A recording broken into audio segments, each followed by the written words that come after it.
It's double the fun. As firstly today, we check in with Sylvadena, a sentient forest bard with the Lyrica Indonesia company. Having now 2 generations of VTubers, who has now released this statement stating that Sylvadena has been suspended due to quote-unquote unethical behavior performed by the talent behind the VTuber. Which now brings us to Astraelia, a galactical level supervillain with the Digikagi company, who themselves have a number of other VTuber talents, and sending out this statement that Astraelia has decided to go on hiatus after Digikagi announced that she has breached her contract. This then leading to another statement from Vyugen confirming that Sylva and Astra are one and the same. That's right, the same talent behind both VTubers for different companies, and that this talent did not inform either of the company's management that this was occurring. The statement from Vyugen continued that the talent wanted to reduce time for streaming since September, that being before the other company's debut. And upon hearing this potential news of the debut, Vyugen conducted an investigation, including also speaking with a rep from Digikagi. Vyugen management called upon Sylva various times, and she refused the allegations initially, but after various meetings, finally admitted that yes, she was working for both companies without their permission. Both agencies have stated that they retain the rights to both the model and IP for these VTubers, with Digikagi even mentioning that they are potentially thinking about re-debuting Astra again with another talent. And now today we follow up with a story from yesterday regarding depressed Nousagi, as it was exposed that this content creator had created multiple videos regarding HoloLive members, which included past life information alongside their faces being shown on the video. And we have a new video from this content creator as of this morning, entitled Addressing What Happened, with depressed Nousagi stating that they are leaving the rabbit hole, saying that it was true that he discussed past lives of members of HoloLive behind a paywall on Patreon, and on one hand, stating he never hid that he made this content, but on the other hand, immediately stating he had never mentioned that this content had existed on his Patreon. Further, he would say he had never deceived his audience, and that the videos had no actionable content whatsoever, but not addressing that there were faces within the video shown. His reasoning for making this content being that he wanted to tell of the journey that led to them becoming a VTuber, saying further they were not made with malicious intent, but also not within the video acknowledging that this was against the wishes of the talents themselves, or that in the descriptions of the videos themselves there were links to doxing sites, with some of these links including locations of numerous VTubers, or addressing the re-uploaded video of a very traumatic moment for Takanashi Kiara. He would end with saying that he knew it was taboo, and that he knows he has lost goodwill and trust, ending with that he does not want to see others say that he is trying to paint himself as a victim. And very quickly, we now turn to Lyrica, a graduated VTuber who has been hiding from the IRS since last year, recently posting a YouTube community post saying, "Stop subscribing, WTF, no." And as another follow-up, we have Nina Neko, the quote-unquote drama reporter VTuber, who even before our episode was out last night would tweet, "LMAO, that cringe robot quote-unquote news reporter talked about us. Do you guys have any better to do?" And then going on to self-own themselves, providing a screenshot showing that they were actually following us. And now, as a further follow-up, this is the current state of their account, with this tweet coming from the third member of the actual owners of the account, that being Lily, the minor of the group who had originally left due to the actual direction the account was taking, now saying, "Hi, I'm Lily. I got the account back and kicked Nina and Neko off it. I will delete this account in 1 hour. Neko groomed minors. I have contacted the proper people to make sure it doesn't happen again. Nina and Neko deleted their main accounts." Then going on to make a formal apology and explanation, with Lily stating that they had left because they disagreed with the posts Nina and Neko were making, these being numerous accusatory tweets being labeled as quote-unquote news, stating, "I did not want this account to be about drama, and I definitely didn't want to call out specific members of this community. I sincerely apologize. I managed to log back into this account because I had the email of it still on my computer and have changed the password and email, so Nina and Neko cannot log back in. At first, I just wanted this account to be gone, but after talking with some of my closest friends, I believe that Nina and Neko should not be allowed in the VTuber community anymore, as I believe they could continue to hurt people. I met them when I was 14, and they were 18 and 20. Throughout those 3 years of friendship, I witnessed Neko flirting with with several minors, including myself. Neko would constantly make inappropriate remarks about my appearance. I spent the majority of yesterday messaging every minor Neko had ever talked to inappropriately and made a document with all the evidence, making sure that no other minors are going to continue talking to Nina or Neko. Nina and Neko have deleted their main accounts from what I can tell since they found out I logged back into this account. I believe this is the end. If you see anyone online with the usernames Strawberry Banana, that being Nina, and Queen Jessica, that being Neko, please report and block them immediately. That is all I have to say. I am sorry once again, and I hope you all have a good day or night. And unfortunately, due to the absolutely burning trash fire that is the current state of Twitter.com, Lily was unable to deactivate the account at this time, being told they may have a shot at it within 30 days, but going on to highlight the actual VTubers that were slighted from this account, stating that everything Nina and Neko had written was false and everyone should support these creators. Next up, we check in with Pixiv, a very popular site for artists, especially those in Japan, to host their works, and now sending out a new notice regarding not only Pixiv but also Booth, Pixiv Fanbox, and other platforms, this being a terms of service revision plan regarding paid content, with this translated statement saying there are a lot of transactions going on among them. We've confirmed the transactions are in violation of Article 14 of our Terms of Service, Section 26 of Prohibited Acts, which states the act of exhibiting, selling, purchasing, registering, or otherwise transacting the following products using this service are not allowed. In addition, the terms and conditions of international card brands prohibit transactions for content and products of the following. And while we will not repeat what is seen here to our left, you can see for yourself they are very mature subjects to show in illustrations. And so what does this all mean? Well, we have this very quick breakdown with the card brands saying no to this type of quote-unquote mature content. So sales of this content will be discontinued on Pixiv, that keyword being sales. However, the creation and sharing of the content on the platforms will continue. And from one platform to the next, we now check in with Twitch, sending out this message to their Korean blog, and as handedly shared by Zach Bussy, Twitch Korea is removing VODs, clips, previous broadcasts, uploads, and highlights beginning on December 13th. This being fallout from a court ruling earlier in June, wherein a major Korean ISP had taken Netflix to court and won regarding data usage, claiming that the video platform was using too much data. And now with this precedent, other video platforms are now seen changing their operations. And now here we have HoloEN Production English saying, get ready for this weekend, New York. Here is the timetable for our booth. Check out all the exciting content we have at the HoloLive Meet and VR chat space at AnimeNYC 2022. And joining in on these events will be Mori Calliope of HoloLive English, seen here giving us a man,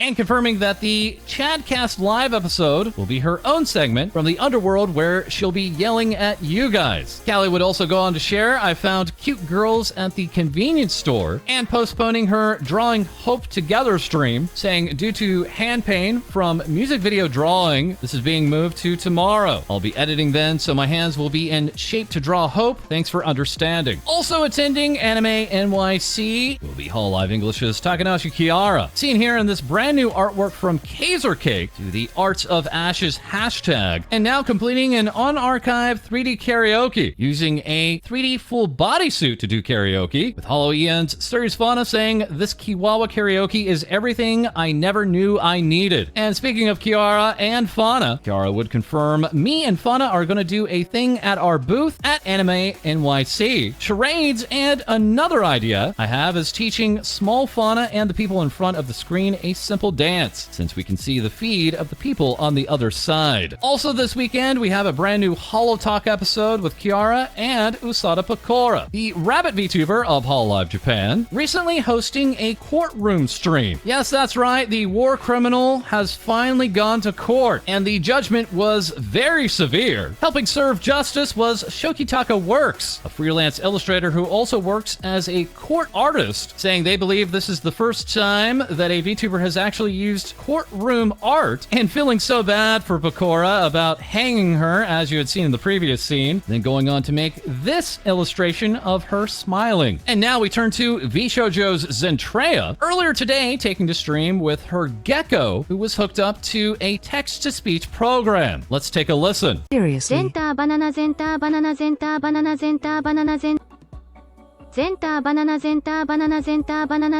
Thank you, developers, for helping me. Jesus Christ.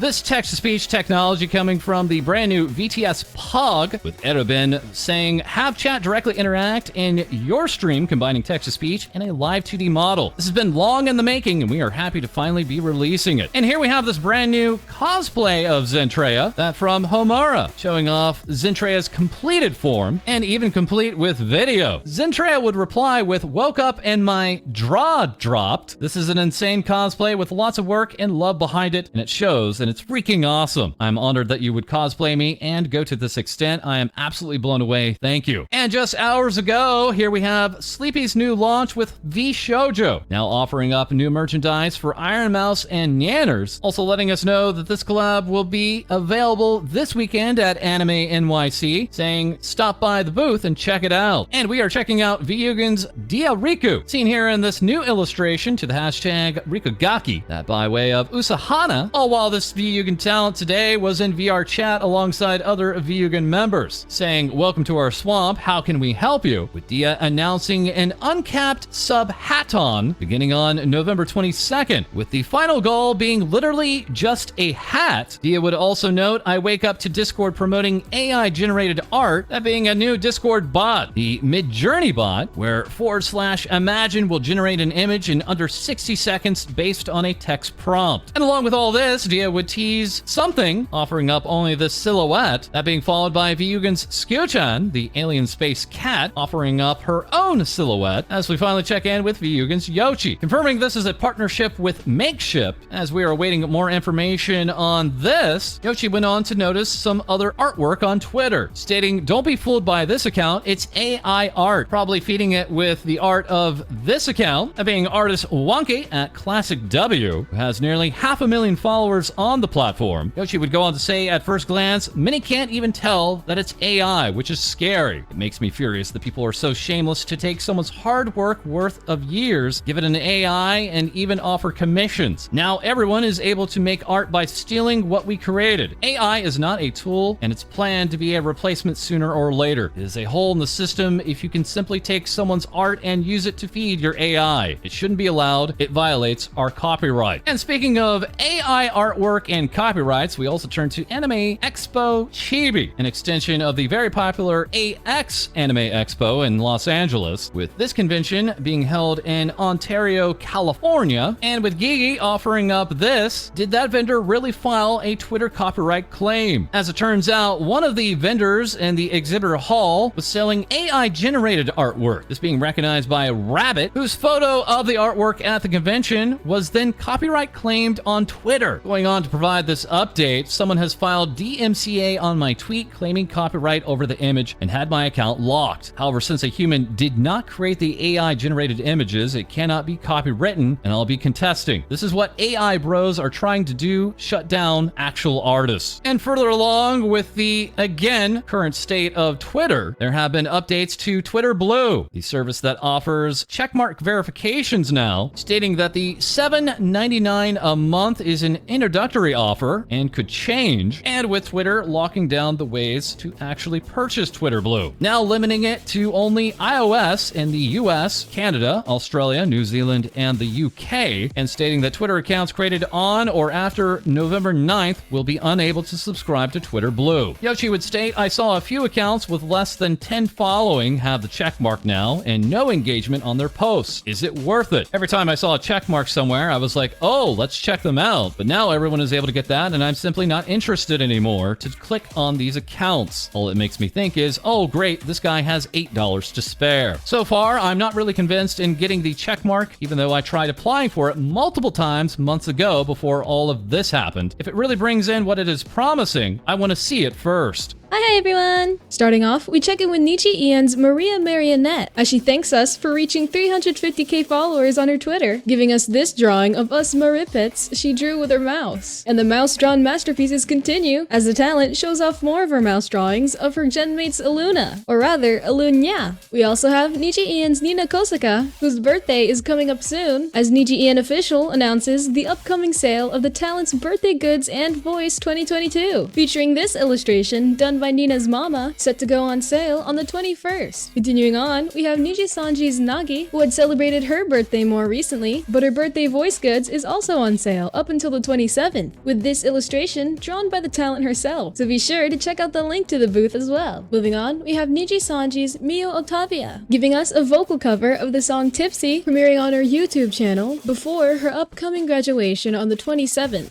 where the talent mentions that she will elaborate more on the matter later on a members-only stream. Next up, we check in with Prism Project, whose 4th generation talents recently celebrated their 1-year anniversary, announcing their first anniversary commemorative merch and voice is now on sale, with the orders closing on the 26th. Prism Project's 4th generation also released their song cover of 3-Piece in celebration of their 1-year anniversary as well. And speaking of song covers, we now have V Reverie's Ophelia Midnight, who will be premiering their song cover of Ghost by Suisei, set to be released on November 19th. The talent will also be seen alongside her agency mates, as V Reverie announces they will be attending Anime Festival Asia Singapore 2022, where we can expect exclusive meet and greet sessions with Nova, Lyrica, and Ophelia, as well as get our hands on some limited edition merchandise. And lastly, we check in with Production Kawaii, who announces that they'll be attending AnimeNYC, where you can visit their booth and say hi to the talent streaming on their channel, with a schedule of the talent's appearances shown here. One of those talents being Isla Coleman, who announces her upcoming birthday and birthday stream. The talent is also set to premiere her mystery song cover, leaving us this message in the description, reading nyan nyan nyan nyan nyan nyan, which translates to "This cover is not related to cats or cat girls." And that's all from me. Back to you, False. Thank you, Hai-Dee. And hats off for this artwork, with Hai-Dee showing off a brother from another mother. And that is all for this episode. As always, feel free to like, comment, and subscribe below. Send your VTuber news to our Discord. We record live on Twitch, and we'll have more Things VTubers Say for you soon.